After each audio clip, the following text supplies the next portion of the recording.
नमस्कार दोस्तों, हिंदी कहानी 2.0 चैनल में आपका स्वागत है। तो आज हम कहानियों की अगली कड़ी में मुंशी प्रेमचंद जी द्वारा लिखित कहानी घमंड का पुतला को सुनते हैं। लेकिन उससे पहले आप सभी लोग से एक विनम्र अनुरोध है कि अगर चैनल पर नए हैं तो चैनल को सब्सक्राइब जरूर कीजिएगा। कहानी अच्छी लगे तो लाइक शेयर कमेंट जरूर कीजिएगा। तो चलिए शुरू करते हैं कहानी घमंड का पुतला। शाम हो गई थी। मैं सरयू नदी के किनारे अपने कैंप में बैठा हुआ नदी के मज़े ले रहा था कि मेरे फुटबॉल ने दबे पांव पास आकर मुझे सलाम किया कि जैसे वह मुझसे कुछ कहना चाहता है। फुटबॉल के नाम से जिस प्राणी का जिक्र किया गया वह मेरा अर्दली था। उसे सिर्फ एक नज़र देखने से यकीन हो जाता है कि यह नाम उसके लिए पूरी तरह उचित है। वह सिर से पैर तक आदमी की शक्ल में एक गेंद था। लंबाई चौड़ाई बराबर उसका भारी भरकम पेट, जिसने उस दायरे के बनाने में खास हिस्सा लिया था, एक लंबे कमरबंद में लिपटा रहता था। शायद इसलिए कि वह इंतहा से आगे न बढ़ जाए। जिस वक्त वह तेजी से चलता था, बल्कि यूँ कहिए लुढ़कता था, तो साफ मालूम होता था कि कोई फुटबॉल ठोकर खाकर लुढ़कता चला जाता है। मैंने उसकी तरफ देखकर पूछा, क्या कहते हो? इस बार फुटबॉल ने ऐसी रोनी सूरत बनाई कि जैसे कहीं से पिटकर आया है और बोला, हुजूर, अभी तक यहाँ रसद का कोई इंतजाम नहीं हुआ। जमींदार साहब कहते हैं कि मैं किसी का नौकर नहीं हूँ। मैंने इस निगाह से देखा कि जैसे मैं और ज़्यादा नहीं सुनना चाहता। यह असंभव था कि मजिस्ट्रेट की शान में जमींदार से ऐसी गुस्ताखी होती। यह मेरे हाकिमाना गुस्से को भड़काने की एक बदतमीज कोशिश थी। मैंने पूछा, जमींदार कौन है? फुटबॉल की बाछें खिल गई। बोला, क्या कहूँ कुंवर सज्जन सिंह, हुजूर बड़ा ढीठ आदमी है। रात आई है और अभी तक हुजूर के सलाम को भी नहीं आया। घोड़ों के सामने न घास है न दाना। लश्कर के सब आदमी भूखे बैठे हुए हैं। मिट्टी का एक बर्तन भी नहीं भेजा। मुझे जमींदारों से रात दिन साबका रहता था, मगर यह शिकायत कभी सुनने में नहीं आई थी।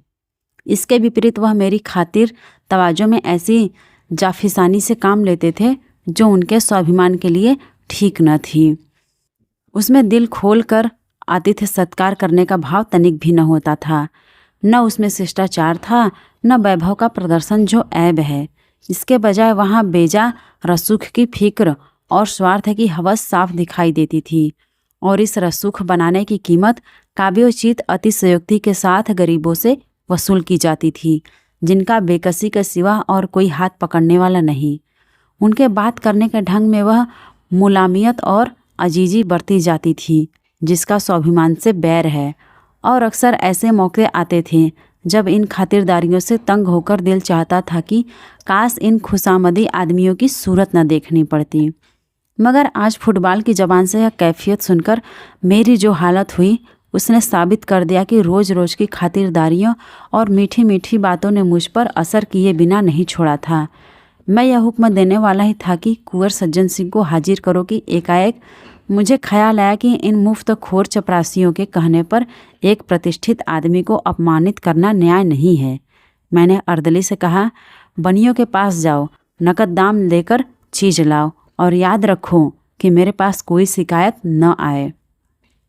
अर्दली दिल में मुझे कोसता हुआ चला गया, मगर मेरे आश्चर्य की कोई सीमा न रही जब वहाँ एक हफ्ते तक रहने पर भी कुंवर साहब से मेरी भेंट न हुई। अपने आदमियों और लश्कर वालों की ज़बान से कुंवर साहब की ढिठाई, घमंड और हेकड़ी की कहानियाँ रोज़ सुना करता, और मेरे दुनिया देखे हुए पेशकार ने ऐसे अतिथि सत्कार शून्य गांव में पड़ाव डालने के लिए मुझे कई बार इशारों से समझाने बुझाने की कोशिश की। गालिबन मैं पहला आदमी था जिससे यह भूल हुई थी, और अगर मैंने जिले के नक्शे के बदले लश्कर वालों से अपने दौरे का प्रोग्राम बनाने में मदद ली होती तो शायद इस अप्रिय अनुभव की नौबत न आती। लेकिन कुछ अजीब बात थी कि कुंवर साहब को बुरा भला कहना मुझ पर उल्टा असर डालता था। यहाँ तक कि मुझे उस आदमी से मुलाकात करने की इच्छा पैदा हुई जो सर्वशक्तिमान अफसरों से इतना ज़्यादा अलग थलग रह सकता है। सुबह का वक्त था। मैं गढ़ी में गया। नीचे सरयू नदी लहरें मार रही थी। उस पार साखू का जंगल था। मीलों तक बादामी रेत, उस पर तरबूज और खरबूज की क्यारियाँ थीं। पीले पीले फूलों से लहराती हुई बगुलों और मुर्गाबियों के गोल बैठे हुए थे। सूर्य देवता ने जंगलों से सिर निकाला, लहरें जगमगाई, पानी में तारे निकले। बड़ा सुहाना आत्मिक उल्लास देने वाला दृश्य था। मैंने खबर करवाई और कुंवर साहब के दीवान खाने में दाखिल हुआ। लंबा चौड़ा कमरा था, फर्श बिछा हुआ था। सामने मसनद पर एक बहुत लंबा तड़ंगा आदमी बैठा था। सर के बाल मुड़े हुए, गले में रुद्राक्ष की माला, ऊंचा माथा, पुरुषोचित अभिमान कि इससे अच्छी तस्वीर नहीं हो सकती। चेहरे से रोबदार बरसता था। कुंवर साहब ने मेरे सलाम को इस अंदाज से लिया कि जैसे वह इसके आदी हैं। मसनद से उठकर उन्होंने बहुत बड़प्पन के ढंग से मेरी अगवानी की, खैरियत पूछी और इस तकलीफ़ के लिए मेरा शुक्रिया अदा करने के लिए इतर और पान से मेरी तवाजो की। तब वह मुझे अपनी उस गढ़ी की सैर कराने ले चले जिसने किसी ज़माने में ज़रूर आसफुदौला को जीज किया होगा, मगर इस वक्त वह बहुत टूटी फूटी हालत में थी। यहाँ के एक एक रोड़े पर कुंवर साहब को नाज था। उनके ख़ानदानी बड़प्पन और रोबदाब का जिक्र उनकी ज़बान से सुनकर विश्वास न करना असंभव था। बयान करने का ढंग यकीन को मजबूर करता था और वे उन कहानियों के सिर्फ पासबान ही न थे, बल्कि वह उनके ईमान का हिस्सा थी और जहाँ तक उनकी शक्ति में था उन्होंने अपनी आन निभाने में कभी कसर नहीं की। कुंवर सज्जन सिंह खानदानी रईस थे। उनकी वंश परंपरा यहाँ वहाँ टूटती हुई अंत में किसी महात्मा ऋषि से जाकर मिल जाती थी। उन्हें तपस्या और भक्ति और योग का कोई दावा न था, लेकिन इसका गर्व उन्हें अवश्य था कि वे एक ऋषि की संतान हैं। पुरखों के जंगली कारनामे भी उनके लिए गर्व का कुछ कम कारण न थे। इतिहास में उनका कहीं जिक्र न हो, मगर खानदानी भाट ने उन्हें अमर बनाने में कोई कसर न रखी थी। और अगर शब्दों में कुछ ताकत है तो यह गढ़ी रोहतास या कालिंजर के किलों से आगे बढ़ी हुई थी। कम से कम प्राचीनता और बर्बादी के वाह लक्षणों में तो उसकी मिसाल मुश्किल से मिल सकती थी, क्योंकि पुराने ज़माने में चाहे उसने मुहासरों और सुरंगों को हेच समझा हो, लेकिन इस वक्त वह चींटियों और दीमकों के हमलों का भी सामना नहीं कर सकती थी।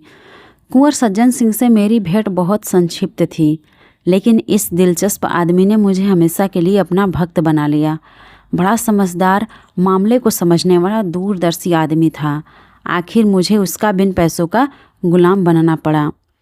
बरसात में सरयू नदी इस जोर शोर से चढ़ी कि हजारों गांव बर्बाद हो गए। बड़े बड़े तनावर दरख्त तिनकों की तरह बहते चले जाते थे। चारपाइयों पर सोते हुए बच्चे, औरतें, खूंटों से बंधे हुए गाय और बैल उसकी गुजरती हुई लहरों में समा गए। खेतों में नाच चलती थी। शहर में उड़ती हुई खबरें पहुंची। सहायता के प्रस्ताव पास हुए। सैकड़ों ने सहानुभूति और शौक के अर्जेंट तार जिले के बड़े साहब की सेवा में भेजे। टाउन हॉल में कौमी हमदर्दी की पुरस्वर सदाएं उठी और उस हंगामे में बाढ़ पीड़ितों की दर्द भरी पुकारें दब गई। सरकार के कानों में फरियाद पहुंची। एक जांच कमीशन तैयार किया गया।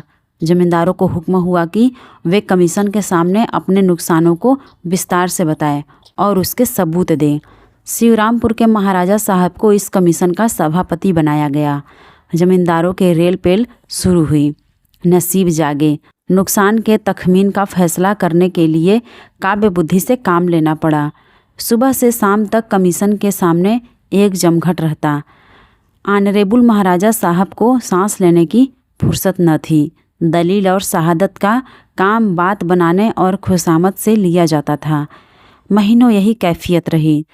नदी किनारे के सभी जमींदार अपने नुकसान की फरियादें पेश कर गए। अगर कमीशन से किसी को कोई फ़ायदा नहीं पहुंचा तो वह कुंवर सज्जन सिंह थे। उनके सारे मौजे सरयू के किनारे पर थे और सब तबाह हो गए थे। गढ़ी की दीवारें भी उसके हमलों से न बच सकी थी, मगर उनकी ज़बान ने खुशामद करना सीखा ही न था और यहाँ उसके बगैर रसाई मुश्किल थी। चुनांचे वह कमीशन के सामने न आ सके। मियाद ख़त्म होने पर कमीशन ने रिपोर्ट पेश की। बाढ़ में डूबे हुए इलाकों में लगान की आम माफ़ी हो गई। रिपोर्ट के मुताबिक सिर्फ सज्जन सिंह व भाग्यशाली जमींदार थे जिनका कोई नुकसान नहीं हुआ था। कुंवर साहब ने रिपोर्ट सुनी, मगर माथे पर बल न आया। उनके आसामी गढ़ी के सहन में जमा थे। यह हुक्म सुना तो रोने धोने लगे। तब कुंवर साहब उठे और बुलंद आवाज़ में बोले, मेरे इलाके में भी माफ़ी है, एक कौड़ी लगान न लिया जाए। मैंने यह वाक्य सुना और खुद ब खुद मेरी आंखों से आंसू टपक पड़े।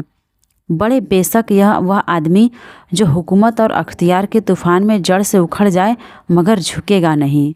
वह दिन भी याद रहेगा जब अयोध्या में हमारे जादू सा करने वाले कवि शंकर को राष्ट्र की ओर से बधाई देने के लिए शानदार जलसा हुआ।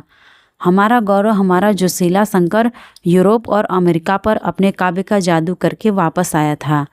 उसकी जीवन सुधा से यूरोप के प्यासे जी उठे। सारे सभ्य संसार ने उसकी कल्पना की उड़ान के आगे सिर झुका दिए। उसने भारत को यूरोप की निगाहों में अगर ज़्यादा नहीं तो यूनान और रोम के पहलू में बिठा दिया था। जब तक यूरोप में रहा, दैनिक अखबारों की पत्रे उसकी चर्चा से भरे रहते थे। यूनिवर्सिटियों और विद्वानों की सभाओं ने उस पर उपाधियों की मूसलाधार वर्षा कर दी। सम्मान का वह पदक जो यूरोप वालों का प्यारा सपना और जिंदा आरजू है, वह पदक हमारे जिंदा दिल शंकर के सीने पर शोभा दे रहा था। और उसकी वापसी के बाद उन्हीं राष्ट्रीय भावनाओं के प्रति श्रद्धा प्रकट करने के लिए हिंदुस्तान के दिल और दिमाग में अयोध्या जमा थे। इसी अयोध्या की गोद में रामचंद्र खेलते थे और यहीं उन्होंने वाल्मीकि की जादू भरी लेखनी की प्रशंसा भी की थी। उसी अयोध्या में हम अपने मीठे कवि शंकर पर अपनी मोहब्बत के फूल चढ़ाने आए थे।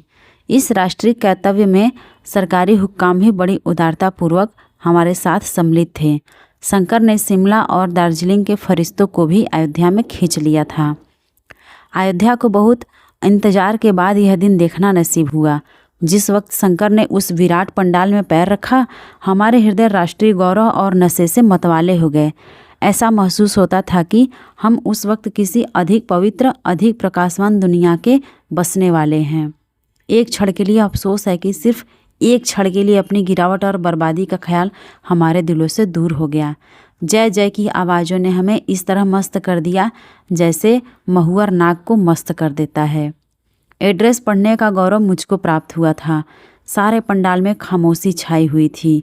जिस वक्त मेरी ज़बान से यह निकले, ऐ राष्ट्र के नेता, ऐ हमारे आत्मिक गुरु, हम सच्ची मोहब्बत से तुम्हें बधाई देते हैं और सच्ची श्रद्धा से तुम्हारे पैरों पर सिर झुकाते हैं। एकाएक मेरी निगाह उठी और मैंने एक हष्ट पुष्ट हैकल आदमी को ताल्लुकेदारों की कतार से उठकर बाहर जाते देखा। यह कुंवर सज्जन सिंह थे। मुझे कुंवर साहब की यह बेमौका हरकत, जिसे अशिष्टता समझने में कोई बाधा नहीं है, बुरी मालूम हुई। हजारों आंखें उनकी तरफ हैरत से उठीं। जलसे के खत्म होते ही मैंने पहला काम जो किया वह कुंवर साहब से इस चीज़ के बारे में जवाब तलब करना था। मैंने पूछा, क्यों साहब, आपके पास इस बेमौका हरकत का क्या जवाब है? सज्जन सिंह ने गंभीरता से जवाब दिया, आप सुनना चाहें तो जवाब दूं। शौक से फरमाइए। अच्छा तो सुनिए, मैं शंकर की कविता का प्रेमी हूँ, शंकर की इज्जत करता हूँ, शंकर पर गर्व करता हूँ, शंकर को अपने और अपनी कौम के ऊपर एहसान करने वाला समझता हूँ, मगर उसके साथ ही उन्हें अपना आध्यात्मिक गुरु मानने या उनके चरणों में सिर झुकाने के लिए तैयार नहीं हूँ। मैं आश्चर्य से उसका मुंह ताकता रह गया। यह आदमी नहीं, घमंड का पुतला है। देखे यह सिर कभी झुकता है या नहीं। पूर्णमासी का पूरा चांद सरयू के सुनहरे फर्श पर नाचता था और लहरें खुशी से गले मिल मिलकर गाती थी। फागुन का महीना था, पेड़ों में कोपलें निकली थीं और कोयल कूकने लगी थी। मैं अपना दौरा करके सदर लौटता था। रास्ते में कुंवर सज्जन सिंह से मिलने का चाव मुझे उनके घर तक ले गया, जहाँ अब मैं बड़ी बेतकल्लुफ़ी से आता जाता था। मैं शाम के वक्त नदी की सैर को चला। वह प्राणदायिनी हवा, वह उड़ती हुई लहरें, वह गहरी निस्तब्धता, सारा दृश्य एक आकर्षक सुहाना सपना था। चांद के चमकते हुए गीत से जिस तरह लहरें झूम रही थीं, उसी तरह मीठी चिंताओं से दिल उमड़ा जाता था। मुझे ऊंचे कगार पर एक पेड़ के नीचे कुछ रोशनी दिखाई दी। मैं ऊपर चढ़ा। वहाँ बरगद की घनी छाया में धूनी जल रही थी। उसके सामने एक साधु पैर फैलाए बरगद एक मोटी जटा के सहारे लेटे हुए थे। उनका चमकता हुआ चेहरा आग की चमक को लजाता था। नीचे तालाब में कमल खिला हुआ था। उनके पैरों के पास एक दूसरा आदमी बैठा हुआ, उसकी पीठ मेरी तरफ थी। वह साधु के पैरों पर अपना सिर रखे हुए था, पैरों को चूमता था और आंखों से लगाता था। साधु अपने दोनों हाथ उसके सिर पर रखे हुए थे, जैसे कि वासना, धैर्य और संतोष के आंचल में आश्रय ढूंढ रही हो। भोला लड़का माँ बाप की गोद में आ बैठा था। एकाएक वह झुका हुआ सर उठा और मेरी निगाह उसके चेहरे पर पड़ी। मुझे सकता सा हो गया। यह कुंवर सज्जन सिंह थे। वह माथा जो एक ऊंचे मनसबदार के सामने न झुका, जो एक प्रतापी वैभवशाली महाराज के सामने न झुका, जो एक बड़े देश प्रेमी कवि और दार्शनिक के सामने न झुका, इस वक्त एक साधु के कदमों पर गिरा हुआ था। घमंड वैराग्य के सामने सिर झुकाए खड़ा था। मेरे दिल में इस दृश्य से भक्ति का एक आवेग पैदा हुआ। आंखों के सामने से एक पर्दा सा हटा और कुंवर सज्जन सिंह का आत्मिक स्तर दिखाई दिया।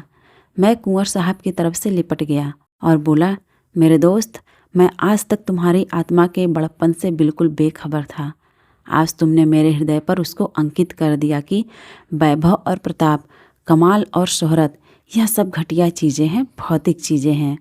वासनाओं में लिपटे हुए लोग इस योग्य नहीं कि हम उनके सामने भक्ति से सिर झुकाएं।